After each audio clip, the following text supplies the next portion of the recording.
अनंग त्रयोदशी की बहुत बहुत बधाई हो। ये मेरे महादेव की वो त्रयोदशी है। इस त्रयोदशी पर आज सोम प्रदोष भी है। इस त्रयोदशी का मतलब अगर संसार के लोगों को मालूम पड़ जाए, ये केवल साल भर में एक बार आती है। महाराज, वर्ष में केवल एक बार मार्गशीर्ष मास के शुक्ल पक्ष की जो त्रयोदशी होती है, इसको अनंग त्रयोदशी कहते हैं।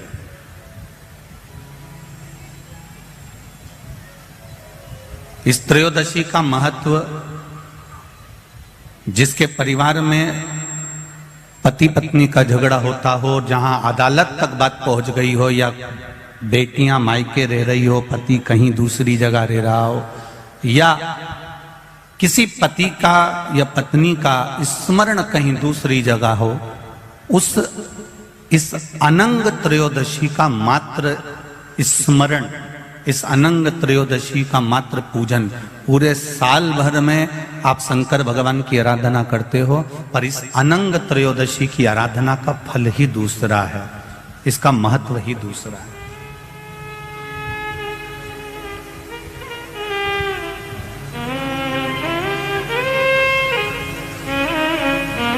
अनंग त्रयोदशी, जिस दिन केवल भगवान शंकर के शिवलिंग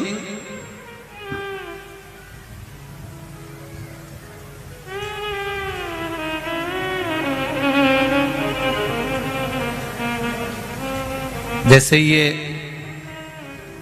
जलाधारी है, माता पार्वती जी का हस्तकमल, ये शिवलिंग रखा हुआ है। ये जलाधारी में से पानी बहने का स्थान, बीच में मोटी सी लाइन जहां अशोक सुंदरी विराज रही है, राइट में गणेश जी, लेफ्ट में कार्तिकेय जी, और गोल जो भाग है वो माता जी का हस्तकमल है। और ये जो शिवलिंग रखा हुआ है, ये शिव का स्वरूप है। जहां पर भगवान शंकर का शिवलिंग रखा हुआ है, उस स्थान पर आज अनंग त्रयोदशी के दिन मात्र जिस पति पत्नी का आपस में बैर चल रहा हो, अदालत में झगड़ा चल रहा हो, विवाद चल रहा हो, आपस में प्रेम समाप्त हो गया हो, एक दूसरे का सम्मान करना भूल गए हो, बात बात में झगड़ा करते हो, जरा जरा सी बात में मन मोटाव हो जाता हो, वो केवल एक कच्चे दूध की मात्र उंगली को भिंगाकर, अगर जहां शिवलिंग रखा हुआ है वहां पर केवल कामदेव रति शिव और पार्वती का नाम लेकर मात्र उस कच्चे दूध की मात्र उंगली ही फेर देते हैं, तो उन पति पत्नी का जिंदगी में कभी विवाद नहीं हो सकता और कभी गलत मार्ग पर वो जा नहीं सकते। ये अनंग त्रयोदशी की महत्वता है, आज की महत्वता।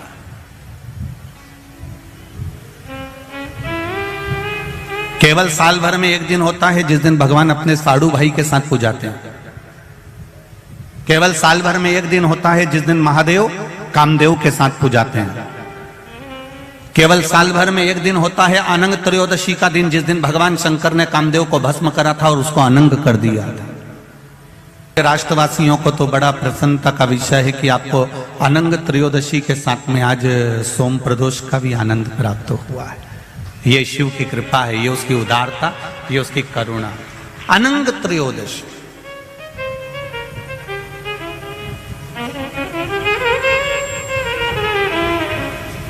अनंग त्रयोदशी।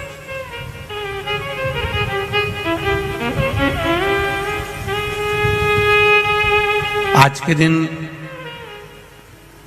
जो 35 साल के हो गए,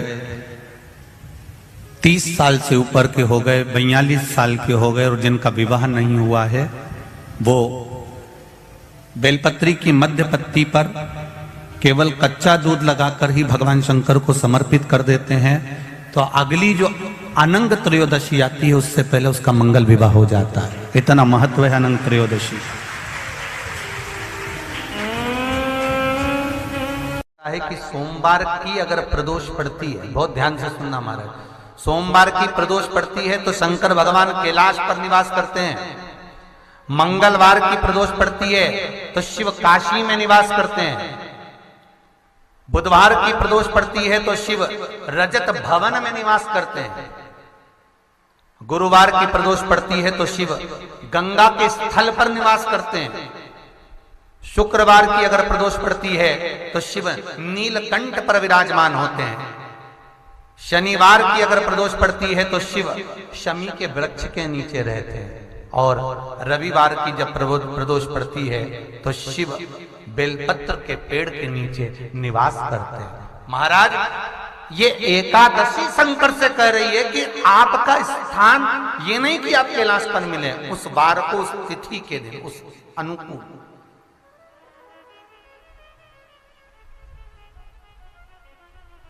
हमारे यहां कहते हैं सोमवार की जो प्रदोष पड़ती है वो इच्छा पूर्ति करती है, मंगलवार की प्रदोष रोग से मुक्ति देती है, बुधवार की प्रदोष कामना की पूर्ति करती है, गुरुवार की प्रदोष शत्रुओं का नाश करती है, शुक्रवार की प्रदोष सुख और शांति देती है, शनिवार की प्रदोष संतान का सुख देती है, और रविवार की प्रदोष जो काम दुनिया में कोई नहीं कर सकता वो अचूक फल की प्राप्ति रविवार की प्रदोष करा देती है। महाराज, ऐसी प्रदोषों का नियम वर्णन किया चाहिए। भगवान कहते ठीक है, तू थोड़ी देर खड़ी हो। एकादशी सम्मुख खड़ी हुई, पार्वती जी ने जिस अंगुष्ठ का जल पीने के लिए लिया था हाथ में, बस पीने ही वाली थी, शंकर भगवान ने वही हाथ में जल लेकर एकादशी के हाथ में उसको देकर कहा, ले, ये मेरे द्वारा निर्मित एक व्रत है जिसे त्रयोदशी के दिन तूने मांगा है, मैं तुझे देता हूं। आज इस व्रत का फल मैं तुझे प्रदान करता हूं। अब तू जिस जीवात्मा को लेकर जाएगी उसका पाप प्रबल नहीं होगा। किसी स्त्री, पुरुष, बालक, बुजुर्ग जो भी होगा जिसने प्रदोष का व्रत करा होगा, वो जीवात्मा को तू किसी फल की कामना से नहीं, स्वतः ही लेकर चली जाए, उसमें कोई कामना नहीं है। बन सके जीवन में 11 प्रदोष या 26 प्रदोष करने के बाद आप उसका उद्यापन कर विराम भी दे सकते, पर जीवन में एक बार प्रदोष का व्रत मौका मिले, जिस कामना से, जिस दिन का भाव आपके मन में आए कि मुझे रोग से मुक्ति पाना है तो ये प्रदोष मुझे करना है, मैं रोग मुक्ति के लिए, हम मंगल, जो भी आपके मन में आ रहा है, संतान प्राप्ति के लिए शनिचरी प्रदोष, आप उसका स्मरण करें। फिर लिखा शिव महापुराण में, बड़ा सुंदर लिखा वेद व्यास जी ने, मान लो आप प्रदोष का व्रत नहीं कर सकते, आप अगर व्रत नहीं कर सकते तो प्रदोष के दिन, प्रदोष काल में शाम का समय, सूर्यास्त का कुछ पल, कुछ घड़ी के पहले से लेकर बाद तक का प्रदोष काल के अंतर्गत आप शंकर जी के मंदिर में जाकर 1 लोटा पानी, 5 बेलपत्र भी अगर समर्पित करते हैं तो संपूर्ण प्रदोष का फल आपके भाग्य में प्रबल हो जाए। शिव महापुराण में इसका कई लोग सर्च कर रहे हैं। प्रदोष का व्रत है, प्रदोष के व्रत में आज मान लो मंगलवार का प्रदोष है, मान लो सोमवार का प्रदोष है, मान लो गुरुवार का प्रदोष है, तो प्रदोष में मैं क्या खाऊं, आज के व्रत में क्या खाया जाए। लोग नेट पर सर्च करते हैं, लोग गूगल पर सर्च करते हैं, किताबों में ढूंढते हैं, पोथी पुराणों में ढूंढते हैं, क्या खाया जाए।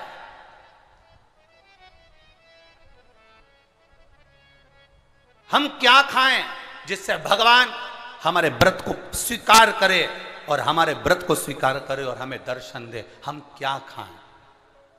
हमारा तो केवल इतना सा निवेदन है, किसी भोले व्यक्ति का, किसी गरीब व्यक्ति का धन मत खाओ, प्लाट मत खाओ, उसका पैसा मत खाओ। अगर तुमने उसका प्लाट नहीं खाया, उसका पैसा नहीं खाया, उस गरीब व्यक्ति का, उस भोले व्यक्ति को तुमने धोखा देकर कुछ अगर खा लिया तो समझ लो कि भगवान तुम्हें माफ नहीं करेगा। तुम कुछ खाओ चाहे मत खाओ, पर किसी सीधे, किसी भोले और किसी गरीब व्यक्ति का हक मत खाओ, तुम्हें व्रत का फल मिल जाए, तुम्हें व्रत का फल प्राप्त हो जाएगा। शिव और भगवान श्री हरि, हर और हरि, इन दोनों की कथा कर रही है। हरि और हर की कथा वर्णन कर रही है, और हर और हरि की कथा कर रही है कि अकेले यदि कुछ ना कर सको तो सबका सानिध्य, सबका साथ। जब आप सबका साथ लेकर अगर कोई कार्य करोगे तो उसमें सफलता जरूर मिलेगी। पर व्यक्ति के जीवन में लगता क्या है, ये दुकान मैं चला रहा हूं, ये कथा मैं करा रहा हूं,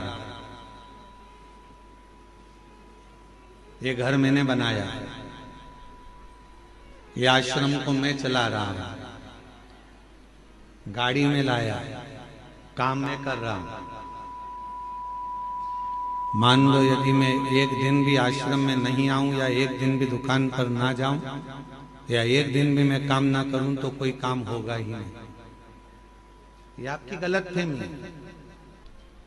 आप हो तो लोग आपको गिन रहे हैं, नहीं होगे तो कोई गिनेगा। मैं गाड़ी लाया ये संबोधन नहीं है, बल्कि ये कहो कि परिवार वालों की एकता, सबका साथ हमारे साथ था। तो बाबा देव अधिदेव महादेव ने ये 5 दिन की शिव महापुराण की कथा सुनने का मौका दिया। मैंने और मेरा नहीं है कुछ, मेरा आपकी कृपा से सब काम हो रहा, भोले आपकी कृपा से सब काम हो रहा। ये मेरा है या मैंने करा है या मैं कर रहा हूं, ये प्रसंग नहीं है। घर बनाया तो घर में जितने सदस्य है, पत्नी है तो उसके भाग्य का भी धन आया, बेटा है तो उसके भाग्य का भी धन आया, बेटी है तो उसके भाग्य का भी धन आया, घर में सास ससुर रह रहे हैं तो उनके भी भाग्य का धन आया, भाई रह रहा है तो उनके भी भाग्य का धन आया, सबके भाग्य का धन आया, तब जाकर ये कार्य पूर्ण हुआ। किसी एक के बस का नहीं है, सबका साथ। वो एक लाइन दी है आजकल केंद्र से, सबका साथ सबका विकास। सब एकजुट होकर चलेंगे तो विकास अपने आप हो जाएगा। अब आपकी एकजुटता तो बनती नहीं है। बड़े भाई को लगता है कि मैं कर रहा हूं, छोटे भाई को लगता है मैं कर रहा हूं, मंझले को लगता है मैं कर रहा हूं, बड़ी भाभी को लगता है मैं कर रहा हूं, छोटी को लगता है मैं कर रहा हूं, बीच को लगे मैं कर रहा हूं। कोई नहीं कर रहा, करने वाला तो कोई दूसरा है। जिस दिन इस तन पिंजरे से ये श्वास रूपी पक्षी उड़ जाएगा, तब समझ में आएगा कि करने वाला तो कोई और था, हम तो केवल एक निमित्त थे। हम केवल एक निमित्त है।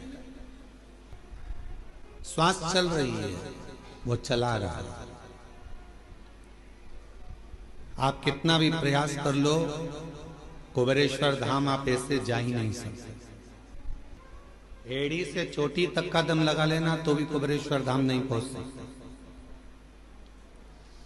सारे ज्योतिर्लिंग चले जाओगे, सारे तीर्थ चले जाओगे, बार बार वृंदावन घूम आओगे, बार बार काशी घूम आओगे, बार बार उज्जैनी घूम आओगे, बार बार आप सब दूर घूम कर आ जाओगे, चाहे हजारों बार नर्मदा नहा लोगे, गंगा नहा लोगे, पर कुबेरेश्वर धाम नहीं पहुंच पाओगे। कब तक? जब तक मेरा कुबेर भंडारी तुमको इशारा ना कर दे, तब तक तुम कुबेरेश्वर धाम पहुंच ही नहीं सकते। आप अयोध्या हो आओगे, काशी हो आओगे, प्रयाग हो आओगे, गंगा नहा आओगे, हरिद्वार होकर आ जाओगे, आप दुनिया के सारे तीर्थ होकर आ जाओगे, उज्जैनी भी बारंबार चले जाओगे, ओमकारेश्वर भी बारंबार चले जाओगे, पर सीहोर कुबेरेश्वर बाबा के धाम में तो बाबा जब तुम सब दूर होकर आ जाओ, उसके बाद भी तब तक सीहोर नहीं पहुंच सकते, कुबेरेश्वर धाम नहीं पहुंच सकते, जब तक मेरा शिव कृपा ना कर। क्यों? क्योंकि यहाँ जो आएगा, कुबेरेश्वर धाम जो आएगा, तो भगवान शंकर को उसकी झोली 3 महीने में भरना ही पड़ेगी। इसलिए सोच कर बुला, इसलिए वो पहले समझता है, बुलाने से पहले विचार करेगा, इसको देना होगा तो बुलाएगा, नहीं तो बुलाएगा नहीं, बाहर की बाहर निकाल देगा, चलो जाओ यहाँ से, आते आते रोक देगा, आने ही नहीं देगा। जिसकी झोली खुशियों से भरना है, उसी को बाबा इस धाम में पांव रखने देता है, वरना रखने नहीं। एक निवेदन करूं आप सबसे, अगर यदि आप लोग अपनाएंगे तो कहना उत्तमता है, नहीं तो व्यर्थ बोलना और व्यर्थ बात को रखना ये तो श्रेष्ठता नहीं है। कर सकते हो क्या आप लोग जो हम बोलने जा रहे हैं? किसी के घर अब शादियों का सीजन चालू होगा और शादियों के सीजन में शादी जब होती है बड़े बड़े गार्डन में, बड़े बड़े गार्डन हैं, होटल हैं, धर्मशाला हैं, जहां विवाह होता है, जहां से लोग एंट्री करते हैं, अंदर प्रवेश करते हैं, वहीं पर अंदर आने की जगह पर भगवान की मूर्ति आजकल गार्डन वाले फिट कर देते हैं। बोलो सही है कि गलत है? आप पान खाते हुए जा रहे हो, खाना खाकर जा रहे हो, भोजन कर कर जा रहे हो, शादी में प्रवेश कर रहे हो, नाच रहे हो, कोई मदिरा पिया हुआ है, बाराती किसको मालूम कौन कैसा आया, कोई ड्रिंक करा हुआ है, मदिरा पिया हुआ है, कोई गलत भक्षण कर रहा है, किसी ने गलत काम कर दिया, कोई गलत विचार से गलत व्यवहार से आया हुआ है, और दरवाजे पर तुमने भगवान गणेश जी को बिठा दिया, दरवाजे पर तुमने वेंकटेश भगवान को बिठा दिया, दरवाजे पर तुमने श्री जी बाबा को बिठा दिया, दरवाजे पर तुमने ठाकुर जी को बिठा दिया, दरवाजे पर कृष्ण की मूर्ति रख दी, दरवाजे पर तुमने शिव जी की मूर्ति रख दी, दरवाजे पर तुमने भगवान की मूर्ति रख दी। नहीं, एक नियम बनाओ, आज से कथा सुनने वाले एक नियम बना लो, किसी की शादी में जाओ और दरवाजे पर अगर किसी भगवान की मूर्ति प्लास्टिक की या पीओपी की किसी की भी मूर्ति रखी देखो, तो तुम जो लिफाफा दो ना, उस लिफाफे के ऊपर एक लाइन लिख कर दो कि भगवान की जगह अपने बाप को बिठा देते, परमात्मा को दरवाजे पर तुम्हारी अगवानी करने के लिए बिठाया। यह सनातन धर्म है, यह हिंदू धर्म है, यह श्रेष्ठता नहीं है। हम अपने पिताजी को अंदर सोफे पर बिठाते हैं, हम अपने दादाजी को सोफे पर बिठाते हैं, हम अपने बुजुर्गों को अंदर घर में बिठाते हैं, आदर करने के लिए अंदर बिठा, और भगवान को तुमने दरवाजे पर लाकर बिठा दिया। कहीं गणेश जी रख दिए, कहीं किसी ने ये वाले देवता रख दिए, किसी ने वो वाले देवता रख दिए। किसी भी देवता को शादी की एंट्री में, शादी के प्रवेश में दरवाजे पर नहीं होना चाहिए। ना जाने कैसे कैसे लोग आते हैं, वहीं पान खाते, थूकते, वहीं दारू पीते, मदिरा पीते, निकल कर जाते, और हमारे देवता उनकी अगवानी करके लिए खड़े हैं। ये कौन सा है?